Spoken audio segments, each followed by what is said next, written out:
This video will primarily have spoilers for God Emperor of Dune, book 4, and the first Dune book, with some spoilers for Dune Messiah and Children, but nothing major that I can really think of, and possibly like light spoilers for books 5 and 6. When you think about the Duneverse, there are a few iconic characters when compared to other similar intellectual properties like Star Trek, Dragon Ball, or Tolkien's Middle-earth, for instance. The immediate ones that come to mind, the major players, Paul, Jessica, Duncan, Baron Harkonnen, Leto II. Today I'll discuss another character who does not inhabit numerous pages and scenes of the saga, but who is iconic precisely for not fitting neatly into an archetype or a stereotype or a mold of a woman sci-fi character. The set of ancillary characters in Frank Herbert's 6-book Dune saga includes the Bene Gesserit and other powerful women. Characters who appear infrequently or briefly can impact the narrative greatly, and it can be difficult to discern in the scenes in which they're introduced the level of plot gravity a character will exert. Because Herbert employs misdirection frequently when introducing characters. Duncan Idaho is the prime example of this misdirection. He's introduced as a warrior, becomes a sort of spy, liaison, ambassador to the Fremen on behalf of the Atreides, joins the Fremen, essentially becoming a trusted member of their ranks, gets drunk at one point and accusatory, and then is not really seen in the second half of the book. Then he arguably becomes the main character of the rest of the series, slowly but surely. It is clear from the first scene in which she is mentioned, a meeting of Shiona's rebel cell, that Hwi Noree is important to the Dune saga's narrative. There's not really any misdirection in the case of Hwi Noree.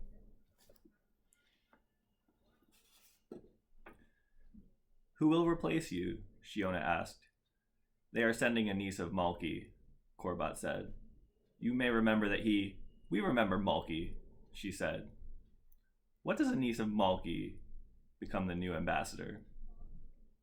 I don't know, but it was ordered even before the worm dismissed me. Her name? Hwi Noree. We will cultivate Hwi Noree, Shiona said. You are not worth cultivating. This Hwi Noree may be something else. Shiona is still the principal woman character in God Emperor, but Hwi is something else. Shiona fits rather neatly into the young, confident, petulant heiress stereotype of women in sci-fi and fantasy, a sort of rebel princess. Celine from the Underworld movies could fit this archetype, as could Jasmine from Aladdin, and perhaps Marion Ravenwood from Raiders of the Lost Ark. More in their attitudes, I'm thinking, than any particular actions that happen to these characters in their respective stories. These kind of characters are, by definition, in conflict with the world, so they are very convenient from a narrative perspective in helping to move the plot along. Hwi Noree is certainly not as easily categorized as is Shiona. The broad beats of her narrative actions resemble those of a femme fatale, but she has no artifice. Nor does she turn out to be an infantilized damsel in distress, a Mary Sue, or a hedonistic seductress. Hwi's uncategorizable actions make the ending of God Emperor of Dune surprising and satisfying. Hwi provides comfort while those around her hope she will foment chaos. She is precious and poised, but also confident and brave. She is talented, but pious. She is sensual, but not self-indulgent. In the Duneverse, true power is the power to create and cultivate life, be it animal, plant, or human. Leto II falls in love with Hwi because she is someone he did not create, would not create. She is gentle Hwi, while his human breeding program seeks to create fierce, cunning, physically strong women. Leto II's all-female army, the Fish Speakers, later cause a new wave of galactic genocide that rivals the initial jihad of Muad'Dib's Fremen after they are liberated from Arrakis. As a side note, Herbert appropriated the Arabic term jihad, sometimes translated as struggle for truth, beginning in Book 1 of Dune, and anytime I use the term, it is strictly textual and not meant to refer to any contemporary Islamic practices. In God Emperor, the final Duncan Gola of Leto II's reign and Hwi are seduced by each other. We see Hwi's moral strength in that she doesn't delude herself that this tryst could be kept from Leto II. She recognizes it is only a fling and chooses not to abandon Leto to abscond with Duncan, despite her passionate feelings for Duncan. Throughout the Dune saga, Herbert deftly captivates his readers with tantalizing what-ifs, such as, what if the first son, Paul and Chani, have, in Book 1, had survived? In God Emperor, the frustrating what-if we are tantalized with is Leto reveals to his second-in-command, Moneo, Shiona's father, that Leto intended to mate Hwi with Moneo. But that Duncan's rakish inability to avoid Hwi has precluded this logical, biological pairing and its intriguing potential. Moneo possesses the born leader qualities of an Atreides, passed down from the Duke and later exhibited strongly by Miles Tegg. Leto, as hybrid Spiceworm humanoid, can no longer mate.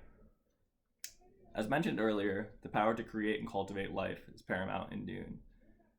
Hwi, we find out, is a sex-inverted clone of a close confidant of Leto's, the former Ixian ambassador Malki, and thus not really his niece.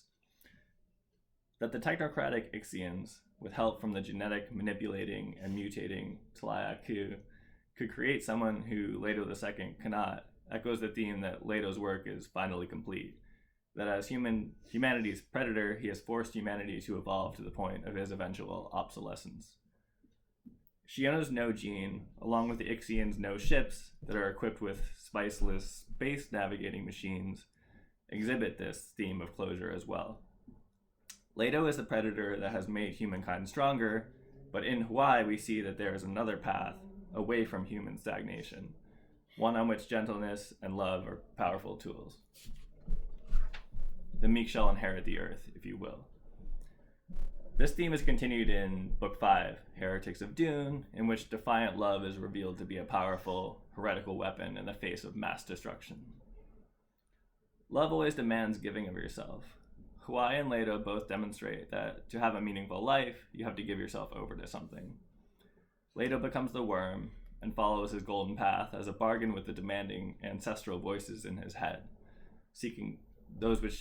he's seeking to preserve humanity as the ancestors preserved their families, tribes, or nations. Hwi gives herself over to Leto's golden path as well.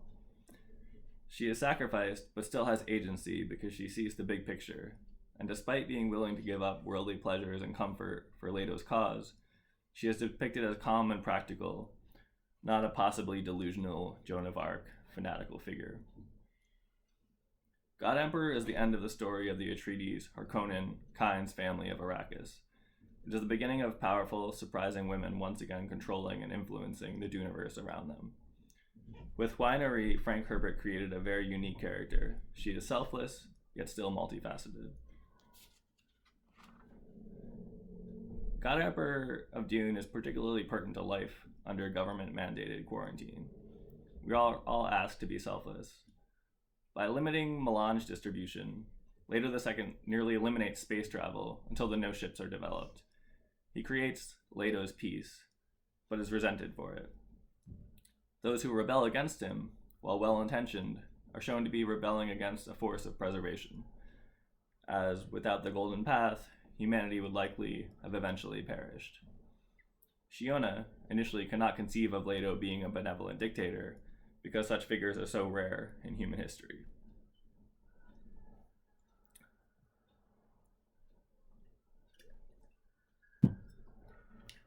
Those who have protested for premature reopenings of the economy likewise cannot conceive of the government creating such a disruptive occurrence as the quarantine with good intentions, precisely because they have never acted unselfishly. Their cynicism causes them to assume everyone around them behaves cynically as well. It's important to keep in mind that in a society, there is a distinction between those who protest for rights that protect and those who protest for the right to destroy. Protesting for the right to own as many guns as possible, to kill as many people as possible, is not the same as protesting for the right to not be shot. Protesting for the right to move freely during a pandemic, endangering others, is not the same as normally protesting for the freedom of assembly.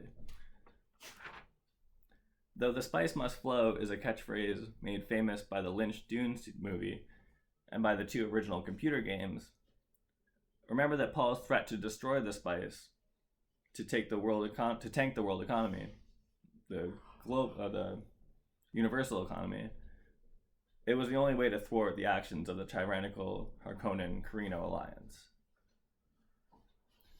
Leto II's destruction of a failing, antiquated, unsustainable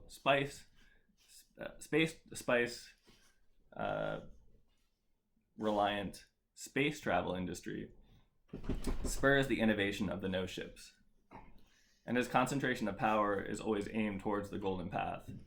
He would rather people hate him personally in the short term, while humanity benefits in the long run. The Atreides are not one of the rich families in the Landsrod, according to Jessica towards the beginning of Book 1. Obviously they have everything they want, but they don't own Arrakis. It's a fiefdom. And when the choice comes between saving his men and saving the spice on their first ornithopter flight in the desert, the Duke Leto I chooses his men, thus beginning to earn Kynes' trust. When you look at our recent American world leaders and how we fared under rich men, Bush II brought us 9/11, 2 quagmire wars that put us in an insurmountable debt, and a total meltdown of the U.S. economy, not to mention the destruction of New Orleans. We fared much better under the community leader.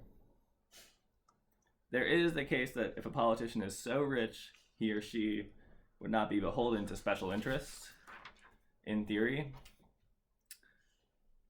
Some people point to Bloomberg's mayoralship of New York City as an example of this, but that obviously isn't the case with the federal government right now.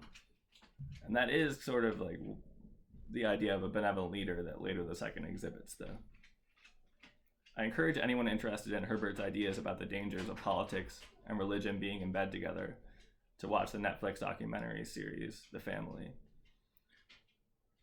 Finally, I think it's important to think of Leto II as not just the God Emperor, but as a parent to all of humanity. And parents always inevitably have to make hard decisions, unpopular decisions. In Hwi, he found a quiet strength he thought could comfort and support him as he made those decisions.